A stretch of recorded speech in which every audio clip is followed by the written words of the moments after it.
cat, dog, lion, zebra. Apples, oranges, watermelons, zucchini. You may not believe it, but those are actually tests to decide whether you get to keep your driver's licence. Those are some of my colleagues trying and maybe failing at some of these cognitive tests many drivers do once they reach 75. The whole thing is steeped in controversy. Grey Power wants the driver licence renewal system for seniors overhauled. Grey Power Acting Vice President David Marshall says a nationwide survey of members has revealed a lack of practical driving assessors in the regions and widespread use of cognitive tests, Simard-md and Mini-ACE, to assess driver impairment. So, how would you do if you sat a cognitive test? Would you be as good as, say, the former President of the United States? You'll go person, woman, man, camera, TV.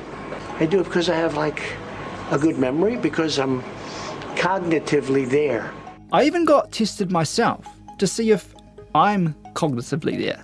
Zebra, cow, dog, cat. Mind blank. I'm Tom Kitchen, and today on The Detail, claims that parts of our driver testing system are broken. Are these cognitive tests doing the job they're supposed to, or are they just a waste of time? Later, we look at another driving test issue affecting mostly the younger end of the population, the government's removal of the resit fee. But that means the waiting times have blown out by months. But first, back to my colleagues. For brevity, we've shortened some of the tests. For the record, can you please say your name first? Jamie Annan. What's your role here at RNZ? I'm the operations manager. Thank you so much. Right, so let's get started. The Mini-ACE test. First question, what is the day? Monday. What is the date? The 4th of May, I think. And the year? 2024. I'll tell you first off, you got the date wrong. I got the date wrong. I had a feeling I did. You got the date wrong. So that's 3 out of 4. Right. Second part of this test is the memory. So I'm going to give you a name and address, and I'd like you to repeat the name and address after me. I'll ask you the name and address later too. So here we go. Harry Barnes, 73 Church Street, Woodville, Hawke's Bay. Harry Barnes, 73 Church Street, Woodville, Hawke's Bay. Well done. Now, can you name as many animals as possible? You have 1 minute, and I better get my timer ready for that. Go. Cat, dog, lion, zebra, marmoset, chicken, sparrow, elephant, zebra. I think I've said a zebra. I'm under pressure here. More animals. I'm going to a zoo. Donkey, horse, leopard, okapi. I'm starting to think of dinosaurs, which is no good.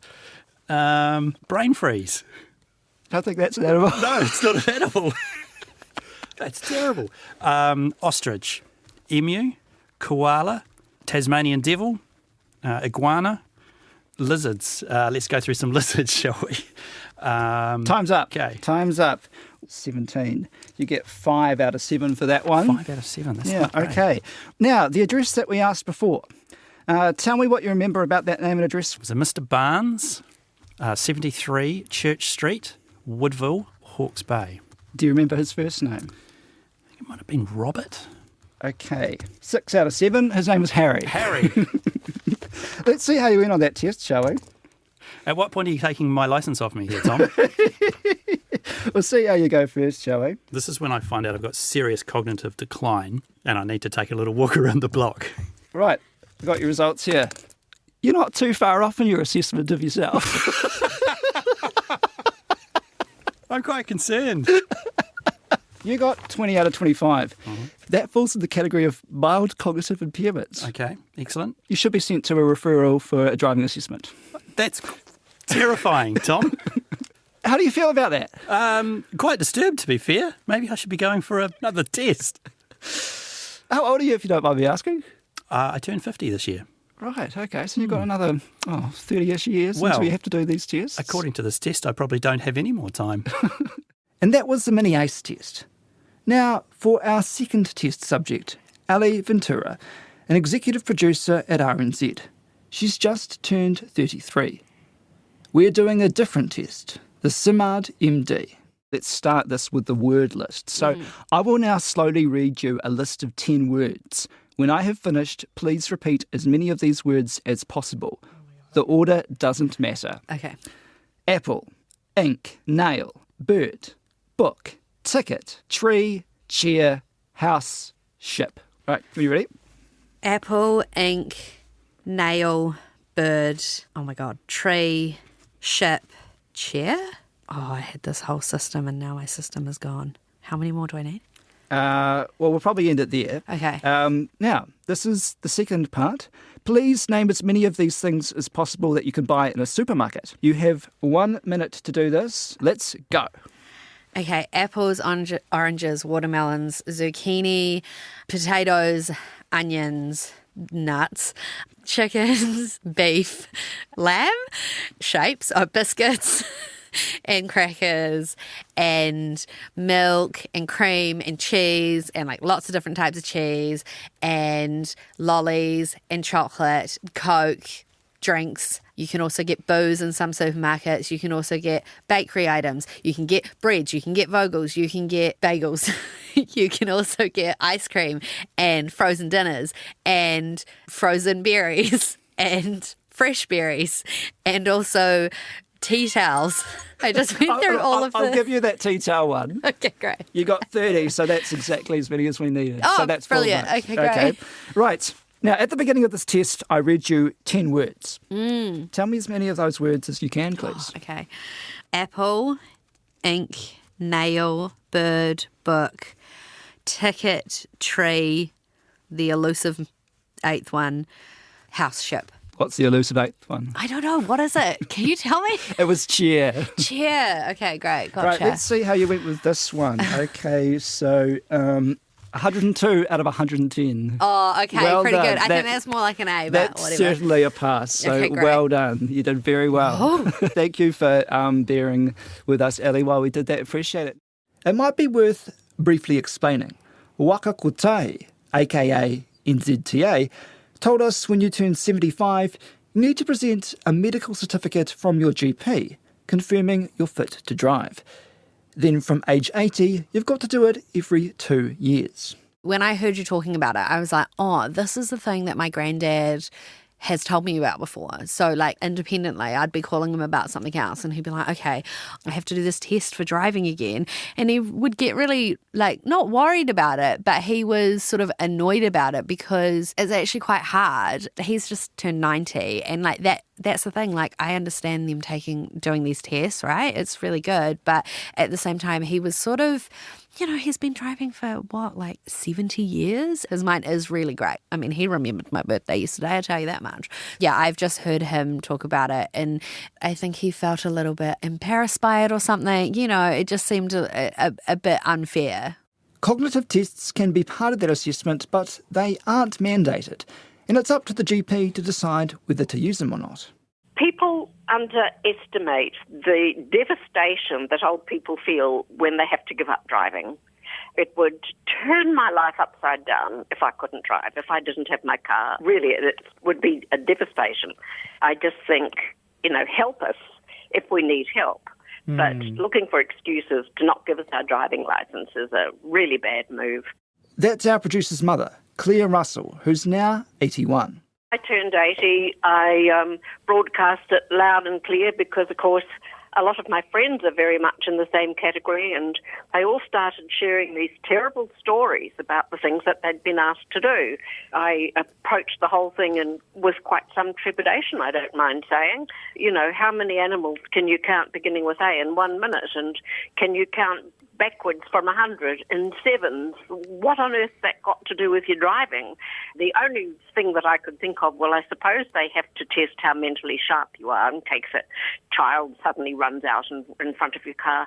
But in actual fact, it doesn't test your reflexes, which is what you need to know if you're going to need to brake suddenly. Eventually, I did roll up at the doctor, and the first thing she did was do my blood pressure, and it was quite high. And I just laughed at her and said, that's because I'm worried about what silly question you're going to give me in the test that I need to do. And she just laughed her head off and said, Claire, I wasn't going to give it to you. it was a judgment call on her part just simply not to do the test. I must admit, after all the worry, I walked out there feeling almost deprived, but I soon got over that.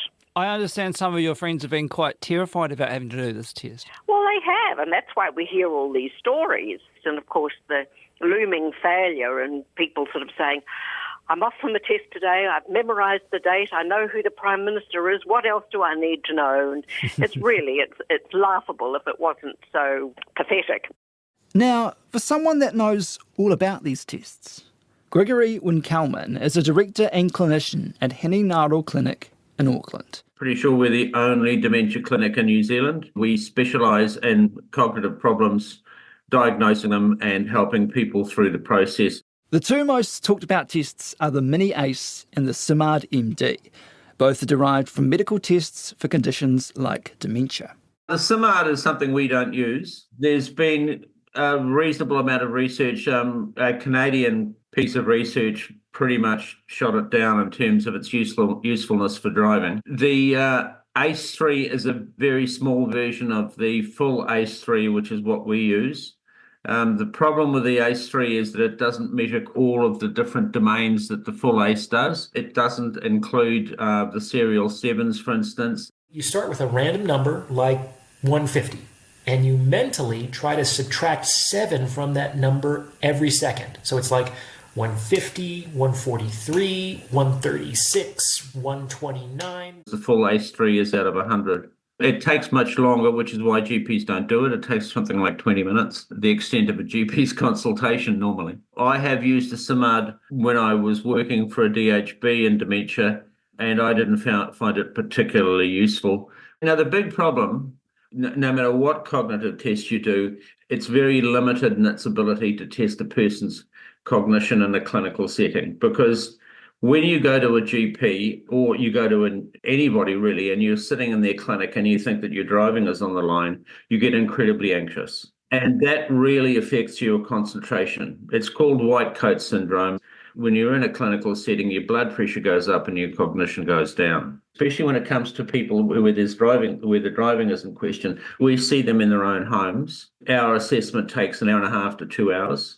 We spend a great deal of time just chatting, having a cup of tea, eating a biscuit, that sort of thing with them, getting some social history, some cognitive history.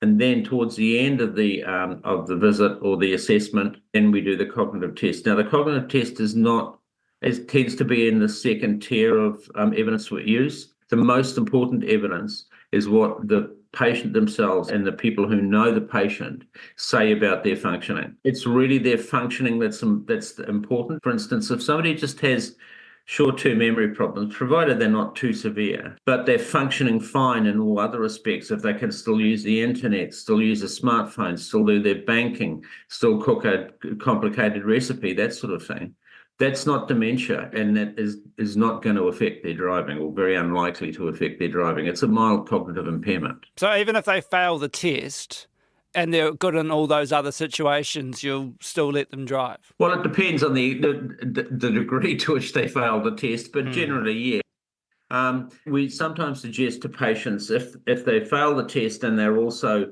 having some problems in their activities of daily living, we suggest to them that perhaps they should consider stopping driving. If they say yes, then that's fine. If they say, no, well, I think I'm still safe to drive, I've never had an accident, etc., we refer them for an on-road driving test. But what do these tests actually have to do with driving? Like, a lot of people would think, why aren't you testing my physicality? It's one aspect of driving. We do take note if somebody is, for instance, completing a cognitive test and they're particularly slow, because their ability to think quickly may then be put into question. All we can test is their ability to think, is to concentrate, to reason, to be able to think reasonably quickly. Their memory is relevant to some extent, but it's by no means the most important part of driving. One of the questions we ask, for instance, we ask a person's spouse or son or daughter, if you went to a cafe in Buenos Aires and from your hotel and you were sitting there finishing your coffee and you said to the patient, well, on the way here, we saw a sombrero in a shop window. Why don't you go and buy the sombrero and I'll see you back here in 20 minutes? the spouse's or the son or daughter's reaction to that is a pretty good indication of whether that person who they're driving might be in question. Really? Yes, well, because if they say to you, well, I'm not sure that would be safe, in other words, they wouldn't be able to navigate in an unfamiliar environment, that's an indication that there could be a problem. Yeah. Because although one might be driving over a familiar route, if there's a detour and it takes you somewhere unfamiliar, and you still have to navigate through that, that could become a problem if you can't navigate your way through an unfamiliar environment. Right, that's a really interesting way of looking at it. And also, just finally, is there any way people could improve their scores? People might be listening to this and think, oh, I've got this test coming up, I really want to ace it, pardon the pun. Well, it's probably a bit late. In terms of lifestyle, a good social life, good sleep, good exercise, good Mediterranean diet, learning something new as often as possible are all things that will prevent or slow the progress of a dementia down. But in terms of if you've got a cognitive test next week, then it's in a clinical setting. For goodness sake, try to relax, because it's the anxiety and the stress of the process that can significantly affect the result of the test you're sitting. I'm feeling pretty anxious myself as I'm about to get tested. Kia ora, Tom. Tables have been turned on you now. I'm Davina. I'm the associate producer for The Detail. So, Tom, how are you feeling? I'm getting more nervous as every second passes. Right, well, let's start off with something that you should hopefully know quite well. What day is it today? It's Monday. And what is the date? 6th of May. Okay, I am going to give you a name, address, and I'd like you to repeat the name and address after me. John Marshall, 24 Market Street, Richmond, Canterbury. John Marshall, 24 Market Street, Richmond, Canterbury. Okay, I am going to get you to name as many animals as you possibly can in 60 seconds. Are you ready? Yes. And go. Zebra, cow, dog, cat, lion, lemur, meerkat, rhinoceros, hippo, mind blank, fish, girded, clownfish, shark, dogfish. Dogfish? It's a kind of fish, isn't it? So much pressure. What else was at the zoo? Red panda, bear, grizzly bear. Done. Oh, God, how did I do? Not bad. Now, tell me, what do you remember about the name and address? John Marshall, 24 Market Street, Richmond, Canterbury. Well done. Thank you. Right, how did I go? Did I pass? Right, but you got 24 out of 25. Oh, my God. That's not bad. Yes. You're cognitively sound. Would that be the right phrase to put it? I'm normal. You're normal. Okay, which is thankful because how old are you, Tom? 30. Okay, so you've got another good 50 years to go. So we're looking good. That's a relief. Good luck if you have to sit one of these tests. Now, to change tack slightly, as promised, we're also talking about a driving test issue affecting young people. The removal of reset fees has caused massive testing delays. People are having to wait 2 to 4 months. Wait times for people to sit their driver's licence have blown out, and part of the problem is free resets for those who fail. Free retesting to get your driver's licence may be on the way out, introduced by the last government in October, replacing reset fees for an upfront inclusive fee aimed to save Kiwis $5.5 million a year. But delays have ballooned since then. If you want to book in, you may be looking at a 50-day wait. Mark Revel-Johnson is president of the New Zealand Institute of Driver Educators, and he's not a fan of these changes. He takes me back to what it was like before October last year, when the change came in. The wait times were largely consistent around about a couple of weeks, sometimes less than that in smaller centres. And then what happened after October 2023? October 2023, it was part of an overall fee restructure from Transport Agency. They took away the reset fees, so you paid slightly more for the first test, but then any resets after that were for free. And that's the same with learners restricted and full, like the three of them, right? That's correct, yes. Right now, a learner's car licence is just over $96. A restricted is $167.50 and a full licence is $98.90. The thinking behind this, the intention of it, was to increase accessibility to more people. Cost obviously is a factor. When you're deciding what to spend your household budget on, maybe a driving licence is low down the list, particularly as other expenses are getting larger. What impact did that have? I mean, it sounds like it was well-intentioned. Did it work as planned? It was well-intentioned. Unfortunately, it didn't work as planned because people have started to view the resit as, well, okay, it doesn't matter. I just rebook and go again. It doesn't cost me anything more. The industry were trying to warn against this in terms of people would not necessarily prepare properly for the test and would just go in and hope for the best and might fluke it. But it didn't really matter if they didn't because there was no financial penalty to go and do it again. Initially, that worked quite well. People didn't seem to feel the pressure in the test quite so much, so they were a little less nervous. But unfortunately, we've now got rather a lot of people who are just using it as almost like a free driver training session. At the end of the test, a debrief occurs. So they would take the hints and tips from the testing officer and come back and hopefully do better next time. And it seems like that kind of thing would blow out testing wait times. Significantly, yes. Whilst things have improved in the last couple of months as VTNZ have recruited more testers and opened up more testing slots, they're testing earlier in the morning and they're testing on Saturday mornings in some of the busier locations. The wait times have blown out 2, 3, 4 months. 4 months is the maximum time you can book ahead. So there are some places still that you can't actually find an available slot in that 4-month period. Can you give me an example of how, someone might use this system for their benefit as such? I've heard examples of learners resitting a test twice a day, or maybe 3 or 4 times. Yeah, when the system first came in, there was no limit. So they would turn up, they'd have a go at the theory test, which is a computer-based test. They would arrive and they would have a go, and they didn't pass. They'd join the back of the queue and they'd have another go. And essentially it was pushing, people who were well prepared were having to wait and wait and wait as this queue got longer and longer and longer. So there was a slight tweak to that arrangement, which was one of the easier ones apparently to make. And now they've created a rule that a person can have a go at the theory test twice in one day. And then they have a 10 working day stand down until they have a next go.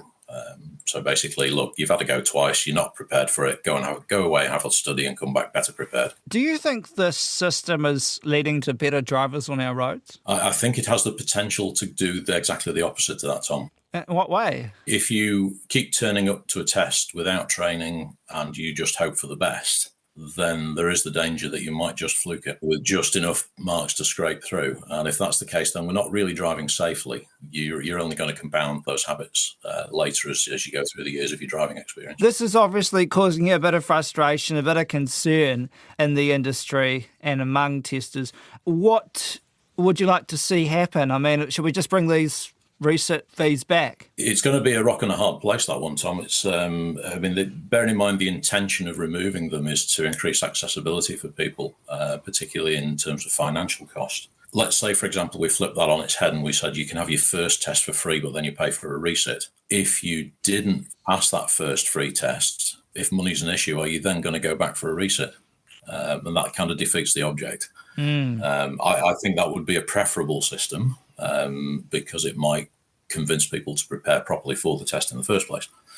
What I think would be a better option is to say we are going to require from you evidence that you have completed some training or you have completed so many hours of supervised practice, and that somebody who is experienced and knows what they're doing has signed you off as ready for your test. Then we'll give you a free test. So, yeah, we've covered a few issues in this podcast when it comes to driving and getting a licence from two ends of the spectrum. Is there an issue with this testing system? Is it a bit broken? It's a system which works well for its purpose. Could it be improved? Probably. Could it be made cheaper? Maybe. From the driver educator's point of view, we try to get people to be safe drivers. We're not about teaching people to pass a test, even though that's probably the main goal of our clients, but we want them to be safe after they've got it. We want them to be good citizens on the road, and we want them to be able to deal with anything that the road situation might throw at them. That's it for today. Thanks to all 5 people who spoke to us, in order of appearance: Jamie Annan, Ali Ventura, Claire Russell, Gregory Winkelman, and Mark Revel Johnson. The Detail is funded by RNZ and NZ On Air. This episode was engineered by Phil Bench. It was produced by Phil Vine, Alexia Russell and Davina Zimmer. I'm Tom Kitchen. Mā te wā.